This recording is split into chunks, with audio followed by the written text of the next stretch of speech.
When Akemitsu Akagami was 5 years old, his father told him that the Akagami family had relationships with many women. He encouraged Akemitsu to do the same when he grew up. Then, his father left to buy milk and began new relationships with other women. At that time, Akemitsu found his father's words very cool. However, as Akemitsu grew older, he realized that his father was a mean man. Whenever people learned that he was from the Akagami family, they considered him a womanizer. This reputation led Akemitsu to decide to stay away from girls. He spent all his time immersed in books, and after college, he would go straight to work in a shop. Whenever someone compared him to his father, he felt very bad. Akemitsu started living alone. If his classmates asked him to join them for social events, he always refused. One day, while returning home, he bumped into a pile of rice. The owner of the rice was a beautiful girl with purple hair named Aoba Yuzuki. Yuzuki apologized to Akemitsu, and he was mesmerized by her. However, he ran away without talking to her. Akemitsu went home and immediately went to sleep, but the thought of Yuzuki kept him awake all night. He realized he was falling in love with her. From the next day, Akemitsu begins to take an interest in girls. He abandons his work and studies and starts going to mixers with his classmates. As a result, he loses his job, and his academic performance begins to suffer. Determined to change his life, Akemitsu decides to become a monk. He talks to his uncle and gains admission to a temple where girls are not allowed to enter. However, he mistakenly goes to a different temple. As soon as he opens the door, he sees the same beautiful girl, Yuzuki.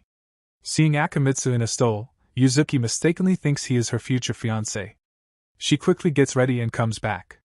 Akemitsu, overwhelmed by her beauty, shouts and confesses his love to Yuzuki. She doesn't react immediately. Instead, she invites him to sit with her and starts serving him tea. Akemitsu becomes mesmerized by her beauty once again. To collect his thoughts, he excuses himself to go to the bathroom. Outside, he sees a well with a cat stuck inside. Akemitsu tries to rescue the cat but ends up falling into the well himself. Meanwhile, Yuzuki gets a call from her friend Kiki. After talking to Kiki, she learns that Akemitsu is not her fiancé. Just then, her other friend Tsukuyo returns, and at that moment, Akemitsu comes back in an injured state. Thinking he is a ghost, Yuzuki and Tsukuyo get scared and start running away from him. Akemitsu chases after them and accidentally collides with another girl, Mia, knocking her over.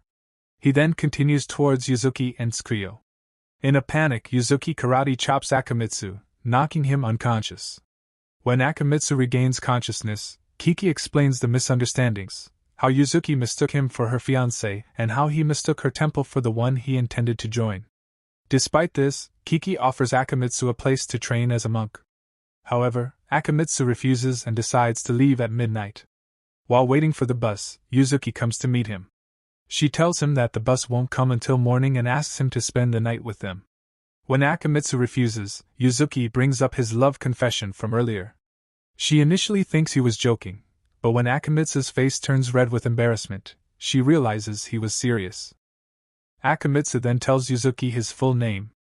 Upon hearing this, she brings him back to the temple because his father owes them 20 million yen. After some debate, they agree that Akemitsu will work to pay off the debt. Although the other girls don't want Akemitsu to stay with them, Yuzuki convinces them by threatening them. The other girls dislike the growing friendship between Akemitsu and Yuzuki. To drive him away, Kiki advises them to seduce Akemitsu. They choose Tsukuyo for the task, who reluctantly agrees. The next day, while Akemitsu is cooking, Tsukuyo approaches with the intent to trouble him. However, after tasting his delicious food, she starts crying. She then attempts to seduce Akemitsu, beginning by making him wear summer clothes. Instead of being troubled, Akemitsu becomes more energetic and quickly finishes cleaning the house. Tsukuyo then tries to drive him away by dousing him with cold water from a hose. At that moment, Yuzuki arrives in a school dress. Seeing her cuteness, Akemitsu's body heat returns, and Tsukuyo's plan fails again. As a last resort, Tsukuyo confronts Akemitsu while he is taking a bath, attempting to frame him in a false accusation. However, she slips, and as Akemitsu tries to save her, they accidentally kiss. Yuzuki hears the commotion and arrives, angry at Akemitsu and asking him to leave.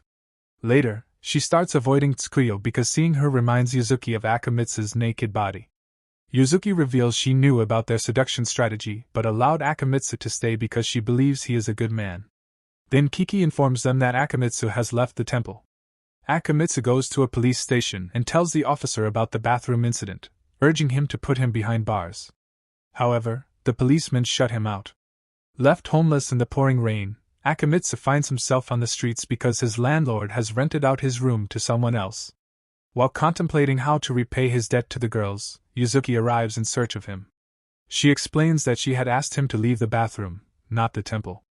Akimitsu hesitates to meet her gaze, noticing the oranges visible through her wet clothes. Tsukuyo also arrives to fetch Akimitsu and apologizes for falsely accusing him. With this, Akimitsu agrees to return to the temple. Upon his return, Akimitsu apologizes to the girls. Despite this, Miya is displeased with his return. Later, Yuzuki and Tsukuyo head to the bath while Akimitsu starts cooking in the kitchen. Kurani decided to assist Akimitsu with cooking. During their conversation, Akimitsu expresses curiosity about Yuzuki, prompting Kurani to jokingly suggest he peek inside the bathroom to watch them bathe. Akimitsu declines like a gentleman, but Kurani pretends to open the bathroom door, tricking Akimitsu into actually opening it. Akimitsu inadvertently sees them bathing, leading to them severely beating him up. Miya is deeply upset by Akimitsu's actions, prompting her to challenge him to a fight. She declares that if she wins, she will make him impotent. This fills Akimitsu with a newfound determination. On the day of the duel, both combatants prepare with swords in hand. However, as Miya launches her attack, the bandage covering her chest loosens, revealing melons. Akimitsu attempts to block her sword, but mistakenly grabs the melons instead. As punishment, Akimitsu gestures and asks for Miya's book to read all night. However, Miya misunderstands, thinking he wants to play with her melons instead. This scares her, and she quickly runs out of the room. Later that night, while Akimitsu is asleep, Miya sneaks into his room to reward him by giving him her melons to play with. Akimitsu begins to hold the melons, but he notices Kagura recording the scene. Alarmed, he pushes Miya away from him. Startled, Miya flees from the room. Miya sought refuge in the warehouse, only to find Akimitsu already waiting for her.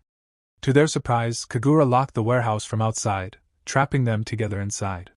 Feeling cold, Miya shivered, prompting Akimitsu to fetch a blanket for her. However, this gesture stirred unexpected emotions in Miya.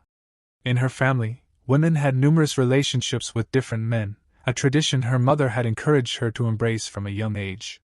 Miya initially found this liberating, but after struggling to make friends in school who eventually left her, she decided to distance herself from men. Seeking solace, she found companionship in Kagura and turned to the temple for sanctuary. Akimitsu, touched by Miya's vulnerability, shared his own hardships, leading to an emotional exchange where both shed tears for each other's pain.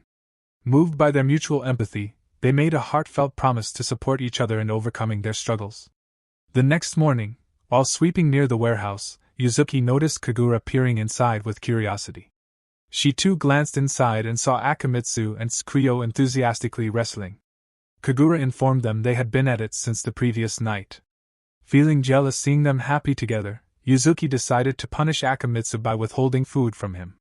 Just then, Kiki reminded Yuzuki about her impending meeting with her future fiancé. Realizing the stakes that not marrying her fiancé would mean the temple losing its head priest and possibly closing, Yuzuki hurried to meet Akimitsu for the journey. However, they missed their bus, so Akimitsu rented a scooter. Unfortunately, they ran out of gas shortly after setting off. They managed to board a bus, but it turned out to be a truck, disappointing Yuzuki further as she fretted about the temple's future. To save the day, Akimitsu rented the truck for Yuzuki and drove it swiftly towards her fiancé's temple. Yuzuki rushed inside upon arrival, leaving Akimitsu behind. Mistaking him for a monk, a nun from the temple drags Akimitsu inside. Inside the temple, Yuzuki met her future fiancé, Kijo Hon, the third son of the temple priest. As they conversed, Yuzuki noticed Akimitsu standing nearby, which made her nervous. Akimitsu, sensing her discomfort, looked for a place to hide. The same nun then called him over and sent Akimitsu to take her place in the matchmaking process. Akimitsu tried to engage in conversation to move their relationship forward, but he felt conflicted seeing Yuzuki with Kijo and eventually fainted. In that moment, Yuzuki recalled a lesson from her childhood when her mother taught her never to resort to lies. With sincerity, she confessed to Kijo that she didn't wish to marry him immediately. Instead, she planned to prolong their engagement until she could become a nun herself, aiming to safeguard the temple from closure.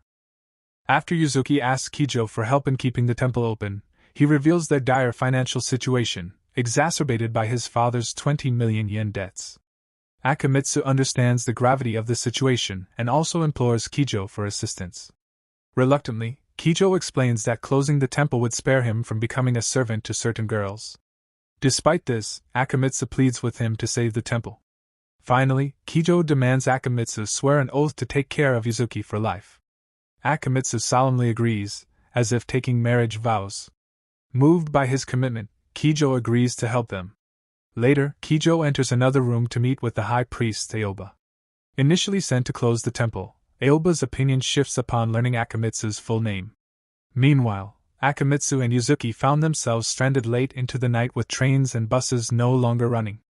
Yuzuki injured her leg while walking, prompting Akimitsu to suggest staying at a love hotel.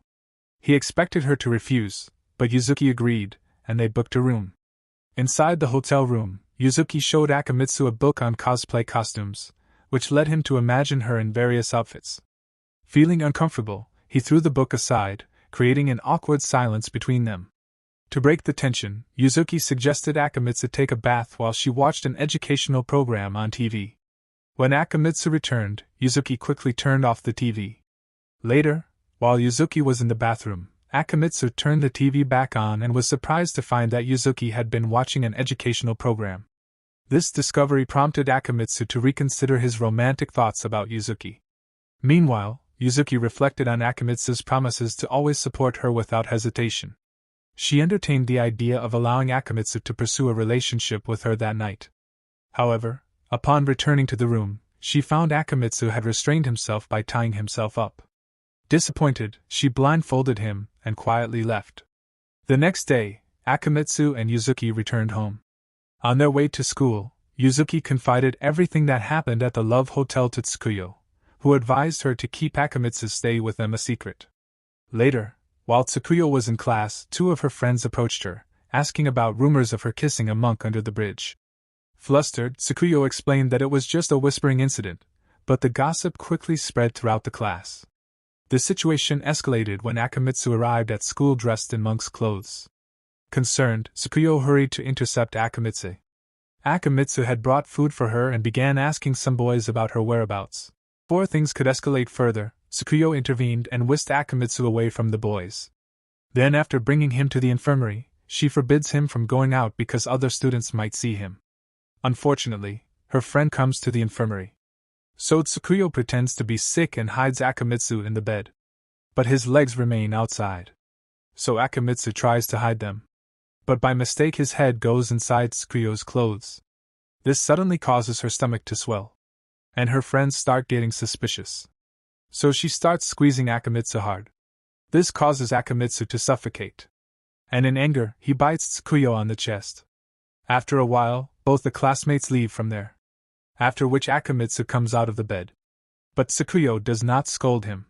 When Akimitsu attempted to leave again, Tsukuyo tried to stop him, but they were caught in an awkward position by her returning friends. The next day, Akimitsu saw Yuzuki practicing archery with a bow. After her practice, Yuzuki mentioned that Tsukuyo used to enjoy archery but had stopped attending the club for unknown reasons. Upon learning this, Akimitsu sought out Tsukuyo. Finding Tsukuyo changing behind a closed door, Akimitsu tried to converse with her by hanging from the window. Tsukuyo eventually invited him inside. Akimitsu passionately encouraged her to rejoin the archery club, but Tsukuyo remained reluctant, having left the sport for personal reasons. Later, while heading to the market, Tsukuyo passed by the archery club. Intrigued by the sight of bows and arrows, she entered and mimicked shooting arrows into the air. Akimitsu followed her inside and urged her to rejoin the archery club. Tsukuyo explained that she had initially joined because of Yuzuki, who was once talented in archery but gave it up to save the temple. Feeling selfish, Tsukuyo didn't want to pursue archery anymore. Upon hearing this, Akimitsu brought Tsukuyo back to the temple where they found Yuzuki practicing with a bow. Yuzuki concentrated intensely but her arrows consistently fell short of the target, revealing her lack of skill. Despite this, Tsukuyo admired Yuzuki's dedication. However, When Yuzuki's arrows missed again, Tsukuyo realized Yuzuki hadn't quit to save the temple but because she genuinely struggled with archery.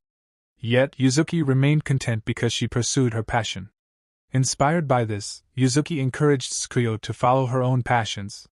Later, while Akimitsu was changing clothes, Tsukuyo came to meet him and thanked him for encouraging her to rejoin the archery club. Akimitsu responded that he always wanted to see her happy. Moved by his words, Tsukuyo leaned in as if to kiss him but instead wrote something on his forehead before leaving. The next day, Tsukuyo deliberately left her lunch at home, prompting Akimitsu to come to school and deliver it to her. When Tsukuyo's friends spotted him, she introduced him as a member of her family. Once a solitary figure, Akimitsu now found himself surrounded by a diverse group of beautiful girls who had become his friends. Among them, some harbored romantic feelings towards him. As he navigates this newfound attention and affection, the question looms, will he succeed in winning their hearts, or will he face the possibility of losing them? The next part of this journey promises to unveil the answers. Stay tuned, and don't forget to share and like the video to follow Akimitsu's story.